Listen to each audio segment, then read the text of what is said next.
Ontem, no jornal O Globo, na página 2, na coluna do jornalista Lauro Jardim, ele postou duas notas que vale a pena serem lidas. A primeira com o título Solução Final 1. Diz o jornalista Lauro Jardim, abre aspas. Jair Bolsonaro deu a sua receita para resolver a guerra da Rocinha num grande evento promovido na semana passada pelo BTG Pactual. Uma solução simples e idiota. A um público de 1.000 executivos do mercado financeiro, continua Lauro Jardim, Bolsonaro disse que mandaria um helicóptero derramar milhares de folhetos sobre a favela, avisando que daria um prazo de 6 horas para os bandidos se entregarem. Findo esse tempo, se a bandidagem continuasse escondida, metralharia a Rocinha. Fecha aspas. Segunda nota de Lauro Jardim. Solução final 2. Diz o jornalista. Sinal dos tempos. Foi aplaudido pela plateia. Vocês entenderam? Espero que tenham entendido. O jornalista Lauro Jardim deu essas duas notas sobre um episódio ocorrido aqui em São Paulo, no hotel da Zona Sul, quando um banco, envolvido em negócios nebulosos, até hoje não esclarecidos, fez um evento.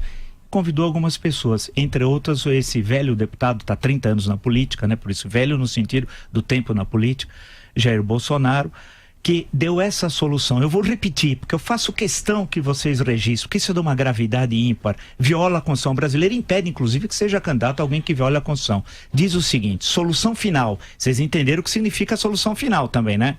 Vocês sabem quem dizia isso. Jair Bolsonaro deu a sua receita para resolver a guerra da Rocinha num grande evento promovido na semana passada pelo BTG Pactual. Uma solução simples e idiota, diz Lauro Jardim. Continua. A um público de 1.000 executivos do mercado financeiro, Bolsonaro disse que mandaria um helicóptero derramar milhares de folhetos sobre a favela, avisando que daria um prazo de 6 horas para os bandidos se entregarem. Findo esse tempo, se a bandidagem continuasse escondida, metralharia a Rocinha. Segunda nota de Lauro Jardim, chamada Solução Final 2. Sinal dos tempos, foi aplaudido pela plateia. Vocês entenderam o que significa isso? Solução final, quem fazia? É o gueto de Varsóvia, a Rocinha? É o gueto de Varsóvia? A que ponto nós chegamos? Quem advoga ideias como essa faz a cultura da violência.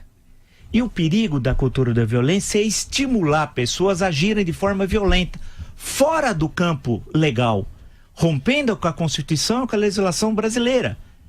Isso não pode. Quem advoga ideias como essa não pode ser candidato a nada, não pode exercer mandato, pois viola a Constituição brasileira. Eu posso ler aqui diversos dispositivos que tratam sobre isso. Isso é grave. O terrível dessa situação é que há um problema à segurança pública, é um problema grave, que precisa ser discutido com propostas, não com extermínio, não com solução final, como diz o jornalista Lauro Jardim no Globo de ontem.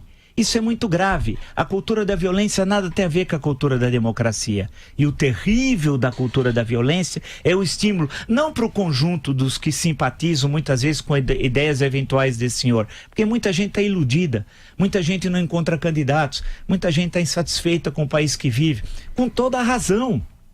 Com toda a razão, porque a situação é muito grave. Segurança pública é terrível, né? E outros problemas que o país tem. A questão que se coloca é que entre esses apoiadores existem alguns que assimilam o emissor do discurso, como diz na teoria da comunicação. Quem é o emissor? É o deputado Jair Bolsonaro, que emite esse discurso e que faz com que alguns, não são todos, mas uma pequena, uma minoria pequenininha, começam a articular o seu discurso privado da violência. Mas quem é o autor intelectual desse discurso? É o emissor. Quem é o emissor? É Jair Bolsonaro. Portanto, quando o jornalista Lauro Jardim posta essas duas notas, né, solução final 1, solução final 2, ele está se referindo a quê? Ao nazismo. Ao nazismo. Isso aqui pode ser Alfred Rosenberg, pode ser Hitler, pode ser Goebbels.